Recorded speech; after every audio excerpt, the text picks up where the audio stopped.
Hello students, today we are now going to study the new chapter of physics 12th standard, that is wave optics.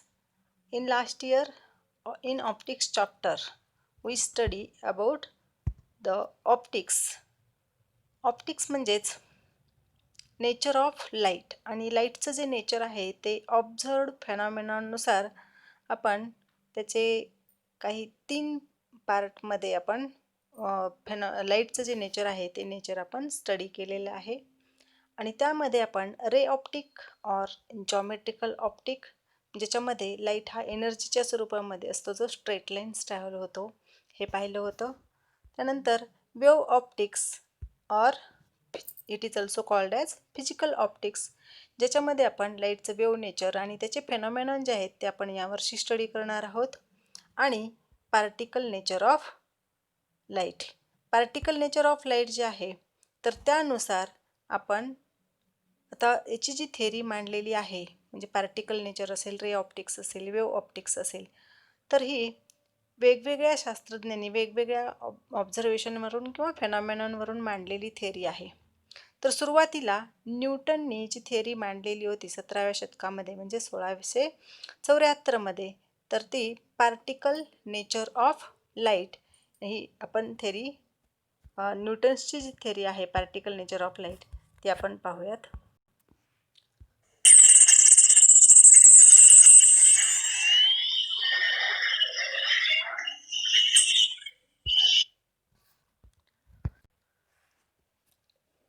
आपण Newton's corpuscular theory याचा आपल्याला study करायचा आहे.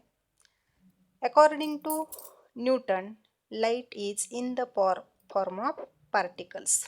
न्यूटननी जे सांगितलेलं आहे ते लाईट हा पार्टिकलच्या स्वरूपामध्ये आहे म्हणजेच हे पार्टिकलच्या स्वरूपामध्ये लाईट याच्यामधून बाहेर पडतो.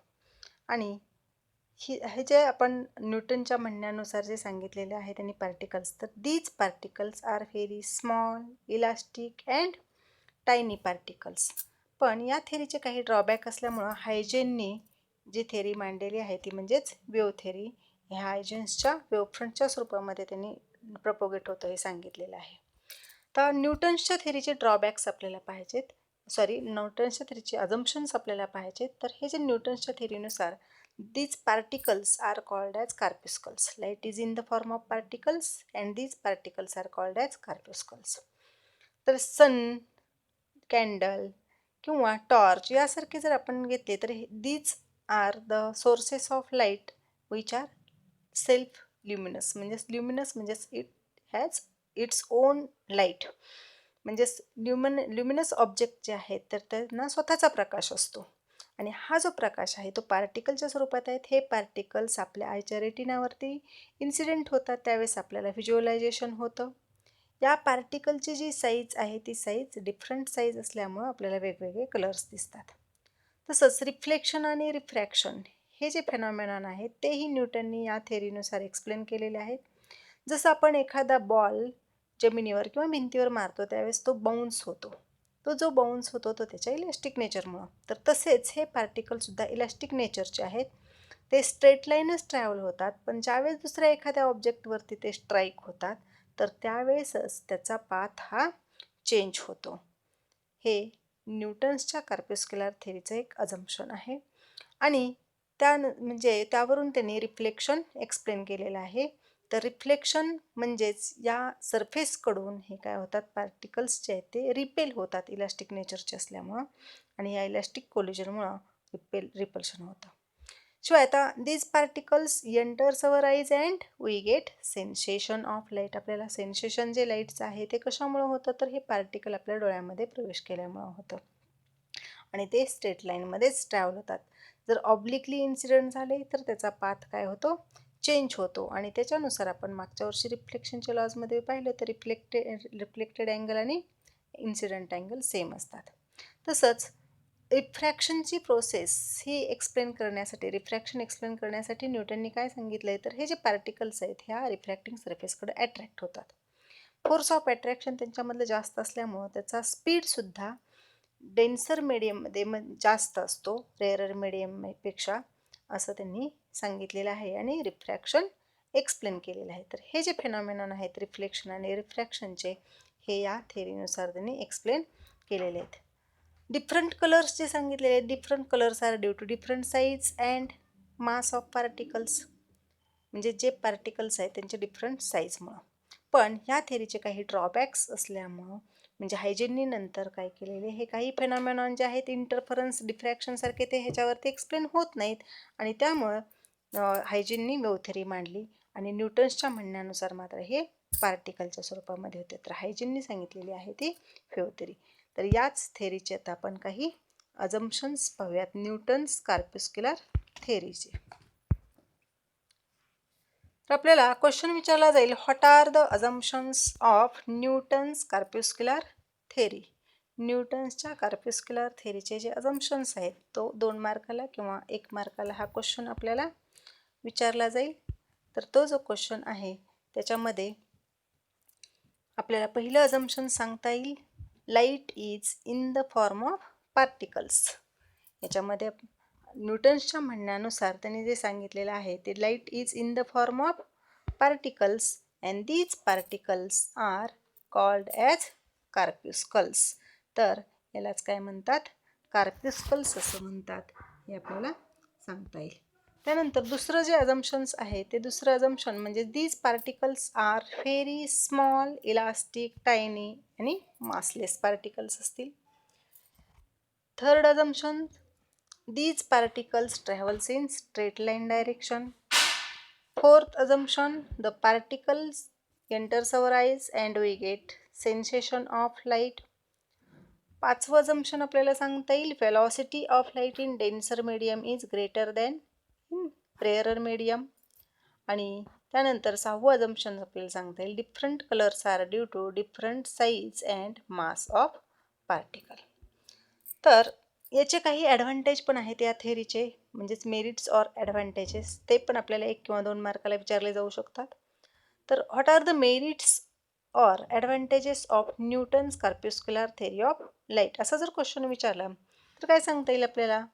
तर पहिलं म्हणजेच काय सांगता येईल, तर रेक्टिलिनियर प्रोपोगेशन एक्सप्लेन होतं. म्हणजेच न्यूटननी काय सांगितलेलं आहे, तर these particles travels in straight line direction, म्हणजेच स्ट्रेट लाईन डायरेक्शन ट्रॅव्हल होतात, म्हणजेच रेक्टिलिनियर प्रोपोगेशन आहे आणि हे रेक्टिलिनियर प्रोपोगेशन याच्यावरून एक्सप्लेन होतं. दुसरं म्हणजेच photo electric effect, quantum effect, Raman effect. तर हे जे इफेक्ट आहेत हे या पार्टिकल नेचरवरतीच एक्सप्लेन होतात. थर्ड आपल्याला सांगता येईल याचा ॲडव्हान्टेज, रिफ्लेक्शन आणि रिफ्रॅक्शन हे जे प्रोसेस आहेत किंवा फेनॉमेनॉन आहेत हे याने एक्सप्लेन केलेले आहेत. रिफ्लेक्शन एक्सप्लेन करण्यासाठी त्यांनी इलास्टिक कोलिजनचा आधार घेतलेला आहे, म्हणजे the particle repels from the surface. आणि रिफ्रॅक्शनसाठी त्यांनी सांगितलेलं आहे, एक्सप्लेन करण्यासाठी सांगितलेलं आहे त्यांनी, this particle attracts towards the surface. Particles or corpuscles attracts towards the surface. These are the merits or advantages of Newton's corpuscular theory. पण या थेरीमध्येही काही ड्रॉबॅक्स आहेत. जसं आपण पाहिलं होतं की काही फेनॉमेनॉन्स याच्यावरून एक्सप्लेन होतात, काही फेनॉमेनॉन याच्यावरून एक्सप्लेन होत नाहीत. तर याच्यामध्ये आपल्याला पहिल्यांदा काय सांगता येईल, तर सायमल्टेनियस रिफ्लेक्शन आणि रिफ्रॅक्शन हा जो फेनॉमेनॉन आहे, this phenomenon is not explained on the basis of corpuscular theory. म्हणजे जर अट्रॅक्शन किंवा रिपल्शनमुळे रिफ्लेक्शन आणि रिफ्रॅक्शन होत असेल तर एकाच सरफेसकडं एकाच वेळी पार्टिकल रिफ्लेक्ट किंवा अट्रॅक्ट किंवा रिपेल होणार नाहीत. म्हणजेच लाईक समजा आता आपण ग्लास, स्मूथ ग्लास असेल तर काही प्रकाश रिफ्लेक्ट होतो आणि काही प्रकाश ट्रान्समिट होतो. म्हणजेच रिफ्लेक्शन आणि रिफ्रॅक्शन एकाच वेळी होतं. मग ते एक मटेरियल सेम असल्यानंतर सुद्धा रिपल्शन आणि अट्रॅक्शन एकाच वेळी होऊ शकणार नाही. तर त्याचं एक्सप्लेनेशन हे न्यूटन देऊ शकलेलं नाही. नंतर light is in the form of particles असं सांगितलेलं आहे. तर पार्टिकलच्या स्वरूपात मध्ये जर असेल तर सोर्सचं मास जे आहे ते mass must go on decreasing but it can't done. म्हणजे सोर्सचं मास पण कमी होत नाही आहे. आपण पाहतो की अब्जो वर्ष झालं आपल्याला सूर्यप्रकाश देतोय, पण सूर्याचं मास काय कमी झालेलं आहे का? नाही. म्हणजेच आपल्याला काय म्हणता येईल इथं, जे अजम्पशन त्यांनी सांगितलेलं आहे की पार्टिकलच्या स्वरूपामध्ये आहे तर हे मास जे आहे ते मास डिक्रीज व्हायला पाहिजे, पण ते होत नाही. याचं एक्सप्लेनेशन त्याला देता आलेलं नाही.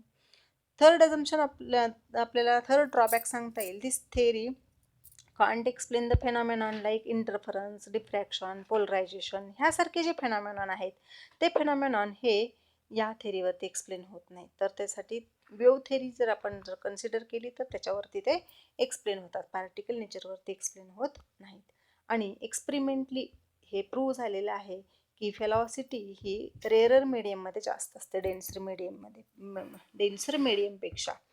म्हणजे न्यूटनने जे सांगितलेलं आहे की वेलॉसिटी ऑफ किंवा स्पीड जो आहे लाईटचा तो डेन्सर मीडियममध्ये जास्त असतो आणि रेअरर मीडियममध्ये कमी असतो असं सांगितलेलं आहे. पण एक्सपेरिमेंटली असं प्रूव्ह झालेलं आहे की लाईटची जी वेलॉसिटी आहे ती रेअरर मीडियममध्ये जास्त असते आणि डेन्सर मीडियममध्ये कमी असते. तर हे काही या थेरीचे ड्रॉबॅक्स आहेत आणि त्यामुळं ही थेरी फेल ठरली. आणि फेल ठरली म्हणजेच हायजीननी नंतर वेव्ह थेरी हा कन्सेप्ट आणलेला आहे आणि वेव्ह थेरीवरती हे फेनॉमेनॉन काही एक्सप्लेन होतात किंवा हे ड्रॉबॅक्स रिमूव्ह केलेले आहेत. तर ते आपण वेव्ह थेरी जी आहे ती वेव्ह थेरी आपण पुढच्या व्हिडिओमध्ये डिस्कस करूयात.